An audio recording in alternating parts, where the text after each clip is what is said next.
लालबागचा राजा या ठिकाणावरनं काही वेळात लालबागच्या राजाची विसर्जन मिरवणूक निघणार आहे आणि आपण जर बघितलं तर लालबागच्या राजाच्या विसर्जन पूर्वी जी उत्तर पूजा असते त्या उत्तर पूजेला काही वेळातच सुरुवात केली जाणार. यानंतर लालबागच्या राजाची उत्तर पूजा झाल्यानंतर लालबागच्या राजाची आरती मुंबईच्या याच लालबागच्या राजाच्या दरबारामध्ये पार पडणार. आणि आपण जर बघितलं तर आज सगळ्यात जास्त स्थानिक रहिवासी या ठिकाणचे जे आहेत तरुण आहेत त्यांच्या माध्यमातून मोठी गर्दी लालबागच्या राजाला निरोप देण्यासाठी करण्यात आली आणि ज्या ट्रॉलीवरनं ज्या रथावरनं लालबागच्या राजाची भव्य अशी विसर्जन मिरवणूक निघते त्या ट्रॉलीची त्या रथाची देखील शेवटची पाहणी करतानाचं चित्र आपल्याला बघायला मिळतंय. मंडळाचे सगळे पदाधिकारी यासोबतच मंडळाचे मानद सचिव सुधीर साळवी हे संपूर्ण पदाधिकारी या ठिकाणी उपस्थित असल्याचं चित्र आपल्याला बघायला मिळतंय. आणि जितकी गर्दी लालबागच्या राजाच्या दर्शनाला या ठिकाणी संपूर्ण 10 दिवस असते त्यापेक्षाही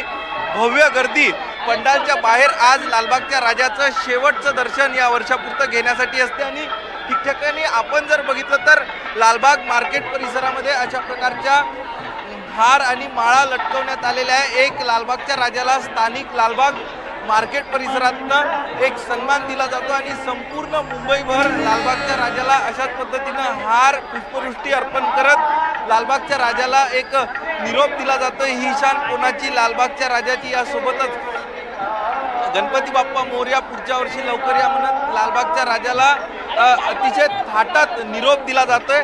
आपण बघतोय ही मूर्ती आता पंडालमध्ये विराजमान झालेली आहे. काही वेळातच ती मूर्ती पुढे घेतली जाईल आरतीनंतर आणि ही संपूर्ण लालबाग राजा मार्केटची जी गल्ली आहे या गल्लीतनं लालबागचा राजा बाहेर पडण्यासाठी साधारण 1.5 ते 2 तास लागतात. इतका भाविकांचा लोंढा या ठिकाणी असतो. स्थानिक जे असतात सौरभ ते देखील मोठ्या संख्येनं या ठिकाणी लालबागच्या राजाला त्यांचा सन्मान लालबागच्या राजाला भक्ती अर्पण करत असतात. ठिकठिकाणी माळा आणि फुलांचे हार बांधण्याचं काम लालबाग येथील स्थानिक रहिवाशांच्या माध्यमातून करण्यात येत आहे. दुसरीकडे आपण जर बघितलं तर थोड्या वेळातच कोळी बांधव आणि कोळी बँड देखील या ठिकाणी दाखल करण्यात येईल. ज्या कोळी बांधवांच्या माध्यमातून लालबागच्या राजाची स्थापना करण्यात आली होती.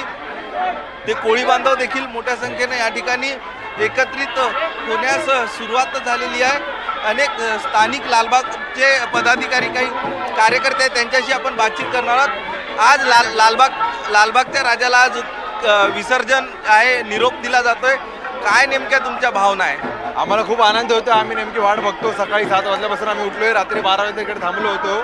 विसर्जनाची आता मिरवणूक चालवणार ती उद्या सकाळी 8 वाजेपर्यंत विसर्जनपर्यंत आम्हाला थांबायला लागतं. खूप मजा येते. आम्ही आता स्वरांजली बँडची वाट बघत आहोत. बँड वाजलं की पहिलं गाणं राजाचं असतं. त्याची खूप एक्साइटमेंट असते आम्हाला. पण 10 दिवस लालबागमध्ये एक अतिशय आनंदाचं उत्साहाचं वातावरण असतं. आज मात्र तुमच्या लाडक्या बाप्पांना तुम्ही निरोप देणार. उद्यापासून गणपती बाप्पा या ठिकाणी नसणार. काय भूमिका काय भावना आहे तुमच्या? आम्हाला खूप 12 दिवस सेवा करून खूप थोडंफार दुःख तर होत आहे. 12ला राजावर्षी त्याच जोमाने पुढच्या वर्षी पण आम्ही वाट बघणार राजाची. पुढच्या वर्षी लवकर आहे 25 ऑगस्टला आहे. पुढच्या वर्षीच्या आगमनाची तारीख देखील आम्ही लक्षात ठेवली आहे.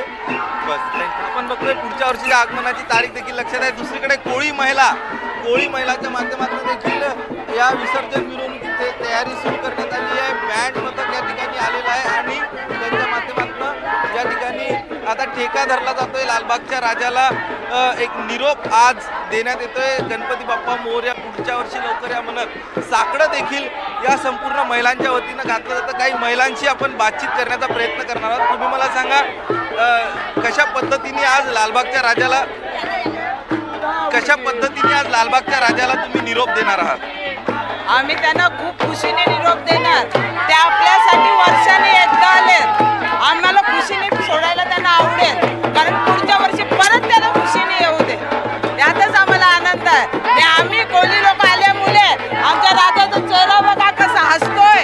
राजा खळखळून नाचतोय. तेच बघायला आम्ही वर्षातून एकदा येतो इथे.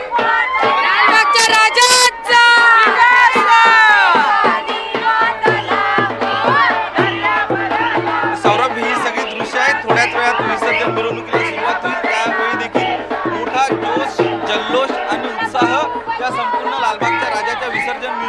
बघायला मिळणार आहे आणि हा उत्साह आणि हा आनंद जल्लोष फक्त आज पुरताच नाही तर उद्या पहाटे 8 वाजता मुंबईच्या अरबी समुद्रामध्ये जोपर्यंत लालबागच्या राजाचं विसर्जन होत नाही, जोपर्यंत अरबी समुद्राच्या स्वाधीन लालबागच्या राजा या गणपतीला केलं जात नाही, तोपर्यंत अशाच पद्धतीचा उत्साह संपूर्ण लालबाग परिसरामध्ये आपल्याला बघायला मिळतो.